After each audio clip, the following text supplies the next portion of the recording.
Alright, what's going on everybody? Welcome back to another video here on the channel, and today we're going to be taking a look at James Charles's official apology. If you don't know, James Charles over the last few weeks has gotten himself embroiled in even more controversy as more allegations have come out against him. It's built up to the point now that I think there are 6 individual people who have alleged that James Charles messaged them and tried to have inappropriate relationships with them or inappropriate conversations and things through social media while they were underage, okay? Which is a pretty, I would say, important amount of accusations.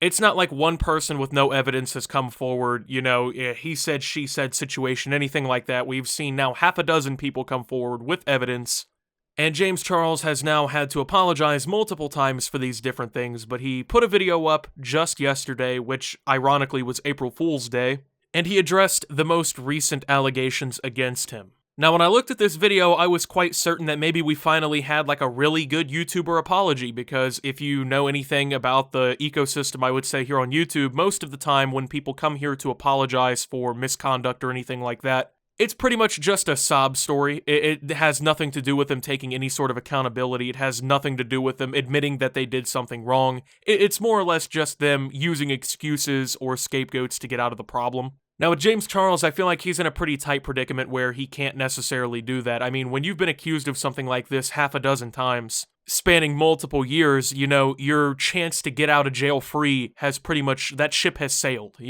But today we're going to be taking a look at the apology that he put out, which is honestly being pretty well received if you look at the likes to dislikes. I mean, that is obviously a lot of dislikes, but that ratio is definitely better than I think it would be for a lot of other creators. But I want to warn you guys that that isn't really indicative of any of the content in the video. That doesn't indicate the true quality of this apology, and I mean, I've obviously watched through this before I decided to make a video on it. I'm telling you right now, that if you look to, I would say, the reaction that you're getting here on YouTube, and you look at the reaction that you're getting somewhere like Twitter, which of course is a much more toxic and negative place, they are not the same reactions whatsoever. Before we get any further into the video, I just want to say that nearly half of you watching have yet to subscribe. I try to post multiple videos per day to keep you entertained, so consider leaving a like to help support and subscribe with notifications on so you never miss anything. Also, all of my socials are on the screen right now, so consider leaving a follow on these for more awesome content, and also consider grabbing a shirt if you're really awesome. Now to the rest of the video. And I feel like a lot of that has to do with the fact that his audience is going to kind of blindly support him, at least some of them. Not all of his fans are just going to do this, but I would say, given this reaction, a pretty good amount of them just liked the video because it was James Charles, or because they wanted to believe him and they wanted to believe what he's saying. But I mean, we'll go ahead and take a look at the apology, man. In case anybody isn't aware of what's going on, within the past couple of weeks, 2 different people, both under the age of 18, have recently come forward saying that they had inappropriate messages with me on social media. One of them being from last year and one of them being from more recent. In both of these cases, I added these people on Snapchat, asked how old they were right away, was told that they were 18, believed them, engaged in a flirty conversation, and then later on found out that they were actually 16. Upon finding out, I was immediately embarrassed and blocked both people. Later on, when I saw them making videos about it and those videos going viral, my immediate reaction, completely honestly, was to be really, really upset. I wanted to get on camera and film another No More Lies video where I gather all my receipts and all my screenshots and try to tell my side of the story and then just move on from the situation. And now, looking back, that was so stupid, because as I did more research on these topics and self-reflected, I realized that the receipts and the screenshots and the specific details of the interaction really don't matter, because I fucked up. I feel like throughout this video on paper, it looks like a quote-unquote really good apology because he says things like this, but you're gonna see my reasoning later throughout this video on why this is not a very good apology.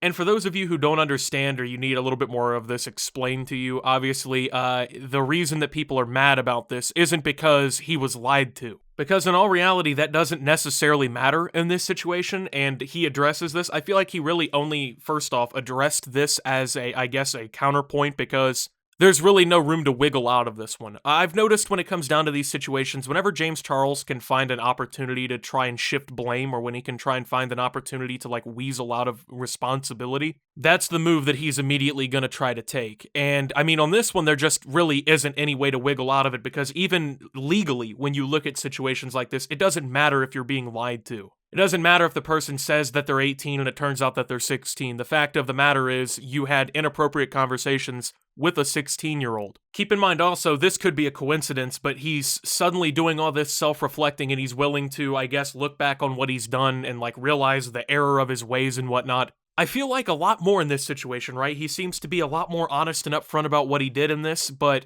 to my knowledge, this is also the only case that, according to the victim in this entire situation, has now been, I guess, put into the attention of the police. As the victim claimed, as I said in my last video covering this, claimed that the parents of this victim were contacted by a local police, I guess, officer or some sort of office detective something. So I find it really ironic and maybe coincidental at the same time that James Charles is suddenly willing to admit his fault and willing to self-reflect now that this is actually a fucking legal issue and it's not just, social media toxicity, quote unquote. I was being reckless, and after looking back and finally realizing that this was my own fault, I started doing a lot of thinking and reflecting to really try and figure out why I was actually allowing myself to be so reckless in the first place. In all other areas of my life, my friends, my business, I like to think of myself as pretty put together and on top of things, and I couldn't understand why relationships were the one outlier. Why were they not working? Why was this area of me so different? And I finally came to a conclusion. It sucks and it is ridiculously embarrassing to admit this, but I think I have to, and that is that I'm desperate. I'm sorry, but no level of desperation has ever led, a normal person, I would say, to be accused of having inappropriate relationships with kids 6 times. Look, as much as people clown on, the down bad videos, right? Like the screenshots of these people saying some wreck shit or whatever, in the heat of the moment or whatever, you can say that they're desperate, right? But it really doesn't go any further than, embarrassing texts. You know what I'm saying? It doesn't go any further than, basically just making yourself look like a fool. When it comes down to what you're doing, it's a legitimate fucking crime that has happened half a dozen different times. Inappropriate relationships with minors because, well, I was being desperate and I wasn't checking the evidence deep enough isn't a very valid excuse. Because I'm sure that there's plenty of people out there that are, desperate for a relationship or, desperate for a girlfriend or a boyfriend or whatever, right? And they still wouldn't fail to, check and see if the person that they're having a conversation with is at least of age. For me personally, the golden rule of social media is if they're not 18, just don't even have them on it. I don't really see how that's too hard to do. I mean, I'm a grown-ass man, right? Even if it's family, dude, you really, what are you gonna look at on their social media that you can, relate with or identify with or anything? So I would just prefer to just not have kids added me on social media, right? And if I think I had trouble figuring out if someone was of legal age, if I asked them and I felt that they were being, deceitful or they weren't telling the truth or they just didn't answer or something, I just simply wouldn't have communication with that person. I mean, desperation just really isn't a good excuse. There's plenty of people out there who are probably going through it, they're down bad or whatever, and they don't just fucking text and have weird conversations with literally anybody that'll text them, okay? I mean, I don't think that this is a very good way. Once again, trying to kind of, it seems like, weasel away from responsibility at least a little bit here. Oh, well, I would have never have done this had I not been desperate. Well, I do understand that with these videos coming to light, it's really starting to, not even starting, it's really looking, period, like I'm actively searching for younger people to be in a relationship with, and I just want to say firsthand that that is absolutely not the case. My hope has always been to be in a relationship with somebody around my age or older that I can relate to and that can make me laugh. And unfortunately, I've not been able to find that person yet, but the idea of actually being in a relationship became so important to me that I was willing to trust too quickly, miss out on red flags, and most importantly, not take the precautionary measures that really anybody, but especially somebody with a public platform, should be taking before talking to anybody. And there's no excuse for that. So we end that with, there's no excuse for that, but just 35 seconds ago, oh, I was just, I was down bad. I was desperate and I wanted to be in a relationship so bad that I just didn't follow basic moral principles, right? I failed to make sure on half a dozen known times, I failed to make sure that the person I was talking to was of age. And this isn't a situation where he can really even claim too hard that he was being lied to, because as it's been shown with at least one, maybe two or so of these situations, probably even more than that if we're being real, the age of the person involved was findable on social media directly linked to these accounts, and they had ages and bios and stuff of their social medias, to the point where it would have taken like 30 seconds to just click around, check other profiles, and kind of verify things. He failed to do that. And now it's being pinned back on, while I was desperate to be in a relationship. Well, all I'm gonna say is if you're so desperate to be in a relationship that you now have 6 sexual misconduct allegations made against you for communicating with minors, either A, you're using a very pitiful excuse to cover up more fucked up behavior, or B, you need some fucking help, right? I mean, how many times does this have to happen before you do something about it, right? You would think after the first time that something as serious as being accused of having, bad conversations, social media interactions with children, after one accusation like that, most people would shape up a little bit and they'd try to figure out what the fuck is going wrong. But it took you 6.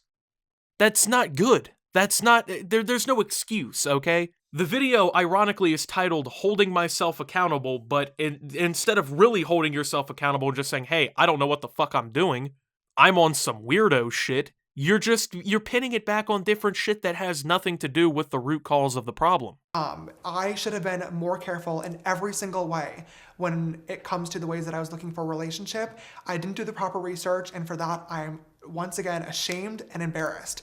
I can't take it back as much as I wish that I could, but I'm really, really glad that I now fully understand the situation, so I'm able to do better in the future, and I really hope to show that to you guys. All right, so here's a point I'm going to make here, okay? So if you've apologized for this in the past, and you've actually apologized for this literally within the last few weeks already, okay? Now, if you've apologized for something like this in the past, and then you're now openly admitting like, yeah, I kind of fucked up, I didn't follow through with what I promised to do, my apology was basically fake, because it's not really an apology if it's continued behavior, okay? But if you openly admit something like that, what is it that makes it to where anyone should trust that this is the time that you shape up? This is the time that, you never do this again. This is never going to happen again. Literally on February 26th of this year, you had to publicly respond to other allegations. You claimed that you were going to do better and you were going to take steps to have this never happen again, but as you openly admitted in this video, at least one of these conversations was quite recent.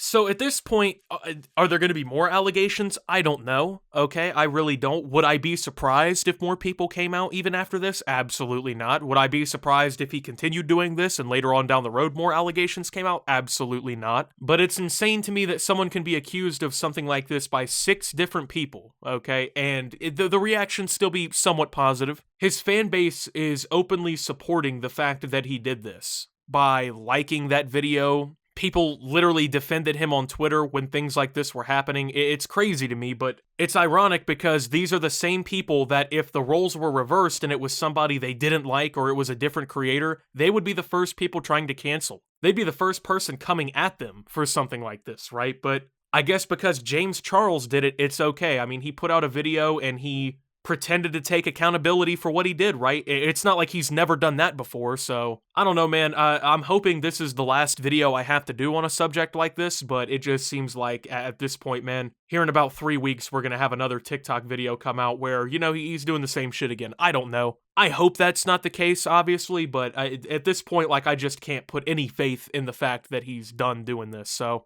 with that being said, though, thank you guys for watching. If you did enjoy, make sure to leave a like, subscribe if you're brand new around here on the channel, follow me over on Twitter and Twitch at @SubToOptimus. Make sure to check out Shop Opti down below. And until my next video, guys, this is Optimus, well, just not understanding, honestly, and signing out.